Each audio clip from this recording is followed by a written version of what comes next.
최소 5배, 6배, 10배까지도 상승을 보신 분들이 계십니다.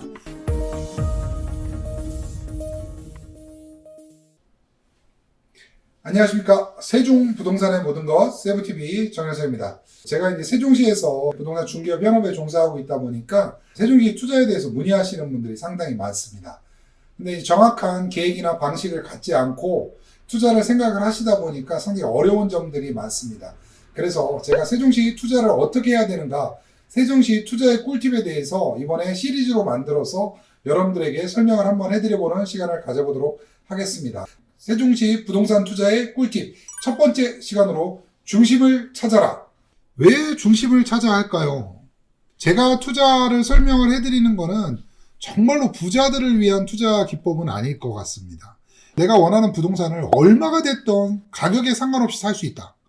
그렇다면 굳이 중심을 찾을 필요 없고요. 자기가 중심을 만들면 됩니다. 근데 저희가 가진 투자의 자본에 한계가 있기 때문에 우리는 중심을 찾아가야 됩니다. 중심에서 그 주변 지역에 얼마만큼 투자하느냐. 중심을 투자하기는 상당히 어렵지 않습니까? 왜냐하면 중심 지역은 벌써 땅값도 너무 많이 올랐고요. 평당가도 너무 비싸기 때문에 중심이 될 만한 지역을 찾든지 아니면 중심이 될 만한 지역의 주변 지역을 사면 그 후에 부동산 투자로 시세 차익이라든지 임대 수익이 상당히 많이 발생할 수 있습니다. 그렇다면 이 중심지에서 어느 땅을 사느냐, 그리고 중심지가 어느 기준에 있느냐에 따라서 여태까지 판단됐던 예시들을 한번 들어보도록 하겠습니다. 첫 번째 예시입니다. 조치원, 청주, 대전의 중간 지점입니다. 세종 위쪽에 있는 연동면 내판이라는 행정구역입니다. 이게 지방도로입니다. 부강에서 조치원을 가는 지방도로고요. 옆에는 경부선 철도가 이렇게 놓여져 있습니다. 세종시가 전역 개발되기 전에는 어느 쪽에 토지값이 훨씬 좋았을까요? 당연히 부강, 조치원간 지방도로에 물려있는 이쪽 면의 토지들이, 부동산들이 훨씬 가격이 높았습니다. 왜요? 철길이 이렇게 지나가고 있으니까 이쪽으로 접근하기 위해서는 어떻게 해야 되죠? 터널을 파서 아래로 접근을 하든지 아니면 고가를 놔서 넘어가야 되는 방법밖에 없었어요. 그러다 보니까 당연히 이쪽의 토지들의 가격이 훨씬 좋았습니다. 상대적으로 이쪽 토지들의 가격이 100만 원이다.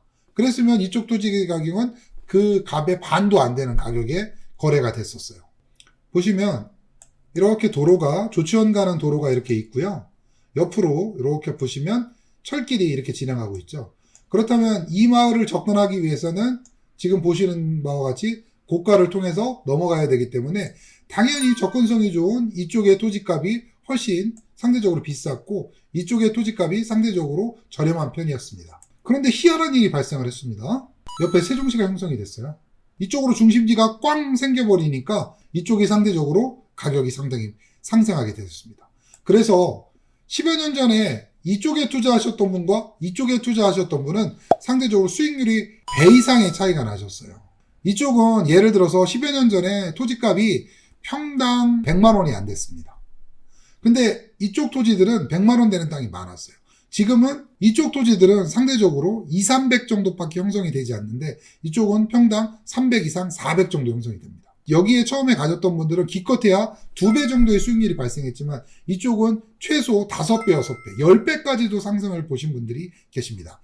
그렇기 때문에 중심지가 어디로 변하느냐는 상당히 중요합니다. 두 번째 예를 한번 보여드리도록 하겠습니다. 대전입니다. 세종시 투자기법이기 때문에 근처에 있는 토지들을 기준으로 설명을 한번 해드려 보도록 하겠습니다. 대전역이 여기 있습니다. 이렇게 중앙도로입니다. 이게 이쪽으로 형성이 백화점부터 대형 쇼핑몰이라든지 이런 것들이 생겨나기 시작했습니다. 그래서 1970년대부터 계속 부동산의 가격이 상승을 했습니다. 그런데 1990년대에 주거문화를 발전시키기 위해서 신도시를 만들기 위해서 둔산이라고 부르는 지역인데 이쪽이 예전에는 다 논이었습니다. 이쪽에 아파트나 이런 상권을 개발하기 시작했습니다. 그래서 새로운 도시가 형성이 되면서 2000년대 들으면서 가장 성수기를 누리게 되었습니다. 2010년에서 20년 사이 피크를 누리다가 2020년이 되면서 이 원도심이 다시 한번 재개발 사업으로 확장이 되기 시작했어요. 그렇다면 중심지가 원도심에서 다시 신도심으로 갔다가 다시 원도심으로 오는 이러한 현상을 보시게 됩니다. 그렇다면 1970년대에 토지를 사실 때는 어디에 투자를 하셨어야죠?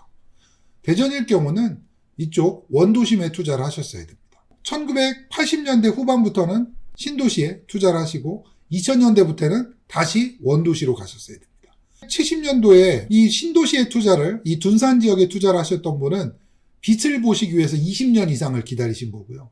그렇기 때문에 중심의 이동에 따라서 언제 투자를 해야 되는가, 투자 회수 기간이 얼마나 걸리느냐가 상당히 중요해집니다. 토지값은 언제나 오릅니다. 근데 그 오르는 시기에 투자 시기를 잘 정해서 딱 포인트에 투자하시는 게 중요합니다. 이 중심을 찾을 때 중심이 우리에게 투자에 어떤 방향을 제시하는 것은 한 4가지 정도로 보실 수 있어요. 투자 시기, 언제 투자를 해야 되는가, 투자의 기간, 내가 예상하는 투자의 기간은 10년이다, 5년이다, 20년이다, 이런 투자 기간도 판단할 수 있고요. 세 번째로는 방향 설정을 잘해야 됩니다. 지도상의 거리는 비슷하지만 실질적으로는 접근할 수 있는 거리가 완전히 틀리기 때문에 어느 방향으로 투자할 건지도 한번 고민해 보셔야 되고요. 제일 중요한 건 정보입니다. 중심이 가짜인 정보들이 상당히 많습니다. 전혀 근거 없는 소문들이 돌다 보니까 이 정보가 얼마나 정확하느냐가 상당히 중요합니다. 그래서 이 4가지 정도가 중심이 주는 교훈입니다. 단 중심은 항상 커다란 중심만 있는 건 아닙니다. 세종시가 중심이지만 세종시에 각자의 중심들이 존재합니다. 세종시 전체를 땅을 살 수는 없으니까 딱 지정이 되면 그 지역만의 중심을 찾아서 투자하시는 걸 한번 생각해 보시면 될 것 같습니다.